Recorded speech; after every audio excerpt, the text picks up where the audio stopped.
আকাশবাণী কলকাতা গ্রামীণ সংবাদ পড়ছি নমামি বসু রুদ্র।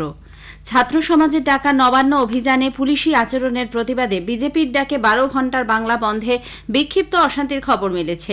বিভিন্ন স্থানে বন্ধ সমর্থকদের হঠাৎ পুলিশের বিরুদ্ধে বল প্রয়োগের অভিযোগ উঠেছে। আটক ও গ্রেপ্তার করা হয়েছে রাহুল সিনহা, অগ্নিমিত্রা পাল, শ্রমিক ভট্টাচার্য, রূপা গাঙ্গুলি, লকেট চ্যাটার্জি, সজল ঘোষ সহ একাধিক শীর্ষ নেতৃত্বকে। সবচেয়ে বেশি অশান্তির খবর মিলেছে উত্তর 24 পরগনার ভাটপাড়ায়। সেখানে বন্ধকে কেন্দ্র করে তৃণমূল কংগ্রেস ও বিজেপির মধ্যে দফায় দফায় সংঘর্ষ হয়। আজ সকালে ভাটপাড়ায় বিজেপি নেতা প্রিয়াঙ্গু পাণ্ডের বাড়ি লক্ষ্য করে গুলি ছোড়া হলে রবি সিং নামে এক বিজেপি কর্মী আহত হয়েছেন। আশঙ্কাজনক অবস্থায় প্রথমে ভাটপাড়া স্টেট জেনারেল হাসপাতাল ও পরে কলকাতার একটি বেসরকারি হাসপাতালে নিয়ে যাওয়া হয়। আহত হন গাড়ির চালক রবি বর্মাও। ব্যারাকপুরের প্রাক্তন সাংসদ অর্জুন সিং, ভাটপাড়ার বিধায়ক পবন সিং সহ দলের অন্য নেতা কর্মীরা ঘটনাস্থলে গেছেন। এলাকায় জমায়েত হয়েছে বিধায়ক সোমনাথ শ্যামের নেতৃত্বে তৃণমূল কংগ্রেসের বিশাল সংখ্যক কর্মী সমর্থক। বারাসাতে চাঁপাডালি মোড়ে গাড়ি ভাঙচুরের অভিযোগ উঠেছে বিজেপি সমর্থকদের বিরুদ্ধে। এদিকে সকাল থেকে বন্ধ সমর্থকদের অবরোধের জেরে দফায় দফায় ব্যাহত হয়েছে রেল পরিষেবা।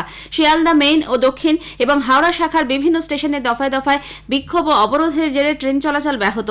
নিত্যযাত্রীরা চরম দুর্ভোগে পড়েছেন। হুগলি স্টেশনের রেল লাইনে শুয়ে বিজেপি কর্মী সমর্থকরা ব্যান্ডেল হাওড়া লোকাল আটকে দেন। কাটোয়া স্টেশনে সকালে মিনিট 15 জন্য অবরোধ করা হয় ট্রেন।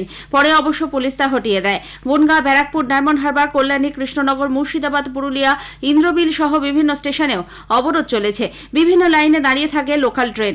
ব্যারাকপুরে বিজেপি নেতা আইনজীবী কৌস্তব বাগচির নেতৃত্বে দলীয় কর্মী সমর্থকরা মিছিল করে ফের অবরোধ শুরু করেন। খবর পেয়ে স্থানীয় তৃণমূল কংগ্রেস কাউন্সিলর জিতব্রত পানের নেতৃত্বে আরেকটি মিছিল বন্ধ সমর্থকদের বাধা দেওয়ার চেষ্টা করে। দুপক্ষের মধ্যে শুরু হয় বচসা ও ধস্তাধস্তি। পরে পুলিশ কৌস্তব বাগচিকে আটক করে নিয়ে যায়। রেল পুলিশের তৎপরতায় ওঠে অবরোধ। বনগাঁ স্টেশনে বিধায়ক অশোক কীর্তনিয়ার নেতৃত্বে বেশ কিছুক্ষণ চলে রেল অবরোধ।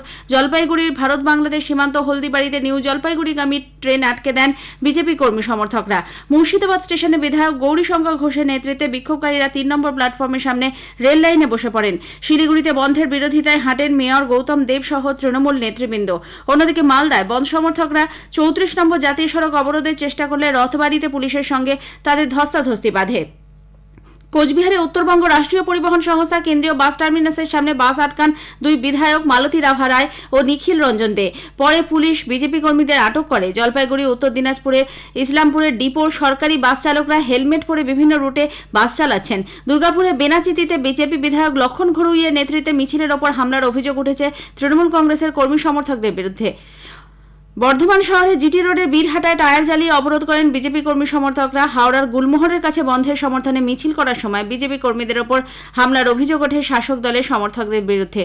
পশ্চিম মেদিনীপুরে বিজেপির ডাকা বন্ধে মিশ্র প্রভাব পড়েছে। বেশ কয়েকজন বিজেপি নেতাকর্মীকে আটক করেছে পুলিশ। বাঁকুড়া জেলাতেও মিশ্র প্রভাব লক্ষ্য করা যাচ্ছে। জঙ্গলমহলের অধিকাংশ দোকানপাট বন্ধ রয়েছে যান চলাচল। এদিকে বিজেপির ডাকা বন্ধ রাজ্য সরকার মানবে না বলে স্পষ্ট জানিয়ে দিয়েছে। জনজীবন সচল রাখতে সব রকম ব্যবস্থা নেওয়া হচ্ছে। দেশে চলতি বছরে খরিফ শস্য বপনে উল্লেখযোগ্য অগ্রগতি ঘটেছে। এ পর্যন্ত 1065 লক্ষেরও বেশি জমিতে খরিফ চাষ হয়েছে। গত বছর এর পরিমাণ ছিল 1044 লক্ষ হেক্টর। গ্রামীণ সংবাদ শেষ হলো।